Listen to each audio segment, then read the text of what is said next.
Digital Gujarat scholarship 2025ના અહીં online form સ્કોલરશિપના એસસી એસટી ઓબીસી કેટેગરીના મિત્રો શરૂ થઈ ગયા છે.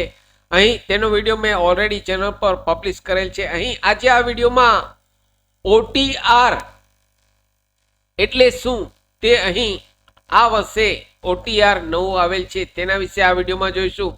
નમસ્કાર મિત્રો, શિવસાગર ગાઈડ ચેનલમાં આપ સૌનું ફરી હાર્દિક સ્વાગત કરું છું. ચેનલ પર નવા હો તો મિત્રો અમારી ચેનલને સબસ્ક્રાઇબ કરી લેશો. ડિજિટલ ગુજરાત સ્કોલરશિપના દરેક અપડેટ અમારી ચેનલ પર સમયાંતરે પબ્લિશ થતી હોય છે. Come to the point friends, અહીં આપ સ્ક્રીન પર જુઓ છો ડિજિટલ ગુજરાત સ્કોલરશિપની વેબસાઇટ ઓપન છે. અહીં ડિજિટલ ગુજરાત સ્કોલરશિપમાં આ વર્ષે 2025-26માં જે લોકો સ્કોલરશિપ મેળવવા માંગે છે તેવા વિદ્યાર્થીઓ માટે અહીં જ્યારે રજીસ્ટ્રેશન કરો છો ત્યારે અહીં સ્ટુડન્ટ OTR નંબર માંગવામાં આવે છે. આ student OTR number national scholarship portal ઉપરથી જઈ આપે જનરેટ કરવાના રહે છે. આપના આધાર કાર્ડ અને OTP દ્વારા KYC કમ્પ્લીટ કરી આધાર ફેસ RD ઉપર આપનો ફેસ સામે રાખી એક OTR નંબર જનરેટ થશે 14 આંકડાનો, તે અહીં ઇનપુટ કરાવવાનો છે. OTR કઈ રીતે જનરેટ કરવો તેનો વિડીયો હું ટૂંક સમયમાં ચેનલ ઉપર પબ્લિશ કરીશ. તો ચેનલ પર નવા હો તો અમારી ચેનલને સબસ્ક્રાઇબ કરી લેશો. અહીં માત્ર અને માત્ર OTR એટલે શું? OTR એટલે વન ટાઈમ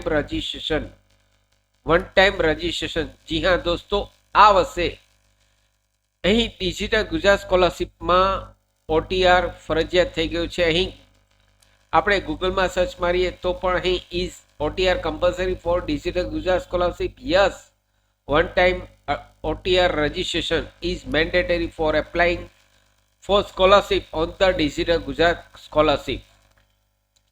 તો આ 14 આંકડાનો OTR નેશનલ સ્કોલરશિપ ઉપરથી અહીં આપે જનરેટ કરવાનો છે. આપના મોબાઈલમાં ગૂગલમાં સર્ચ કરી NSP OTR એપ પ્લે સ્ટોરમાંથી ડાઉનલોડ કરવાની રહેશે. સાથે આધાર ફેસ RD એપ્લિકેશન પણ અહીં ઇન્સ્ટોલ કરવાની રહેશે. આ બંને એપ્લિકેશન ઇન્સ્ટોલ કરી NSP OTR દ્વારા અહીં આપે આપના નંબર જનરેટ કરવાના છે. OTR તે અહીં સ્કોલરશિપના ઓનલાઈન ફોર્મ ભરતી વખતે ઇનપુટ કરાવવા ફરજિયાત થઈ ગયા છે મિત્રો.